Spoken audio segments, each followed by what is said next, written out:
রাসূলুল্লাহ সাল্লাল্লাহু আলাইহি ওয়াসাল্লাম একদিন বললেন, যে ব্যক্তি কুল হুয়াল্লাহু আহাদ এই সূরাটাকে 10 বার পড়বে, যে ব্যক্তি এই সূরাটাকে 10 বার পড়বে, আল্লাহ তাআলা তার জন্য জান্নাতে একটা প্রাসাদ নির্মাণ করবেন। তো এই কথাটা শুনে ওমর রাদিয়াল্লাহু আনহু বললেন, ওমর ইবনুল খাত্তাব তিনি বললেন যে তাহলে তো আমরা অনেক প্রাসাদের অধিকারী হয়ে যাব ইয়া রাসূলুল্লাহ। তার উদ্দেশ্য ছিল এটা, যদি আমি 20 বার পড়ি ইয়া রাসূলুল্লাহ, তাহলে নবীজি বললেন তাহলে দুইটা প্রাসাদ, যদি 30 বার পড়ি তা 3টা প্রাসাদ। তো ইয়া রাসূলুল্লাহ তাহলে তো আমরা অনেক প্রাসাদের অধিকারী হয়ে যাব। তখন নবীজি বললেন যে আল্লাহ তাআলার দান এর চেয়েও বেশি প্রশস্ত। মানে আপনি 100 পড়লে 10টা ঘর পাবেন, মানে আমরা 100 পড়লে 10টা ঘর পাবো, 200 পড়লে 20টা।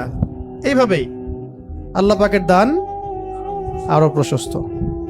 আর যে হাদিসটার কথা আমি বললাম, যেটা আমি আজকে আপনাদের জন্য এটা রেডি করতে গিয়ে জেনেছি আর কি, এটা আমার আগে জানা ছিল না। এটা জানার পরে আসলে আমাদের মনে হচ্ছে কেন এই আমলগুলো করি না। এত সময় দেখা যায় যে অনেক সময় অনলাইনে বসে থাকছি, তাই না? অনেক সময় এমনি বসে আছি জিকির ছাড়া, তো গাড়িতে যাওয়া আসা হচ্ছে, ওই সময় বসে আছি, কোনো কাজ নাই, এমন অনেক সময় হয় না? কেন আমরা এই সময়গুলো কাজে লাগাই না? এই লাস্ট হাদিস, একজন সাহাবী ছিলেন যার নাম মুয়াবিয়া ইবনে মুয়াবিয়া।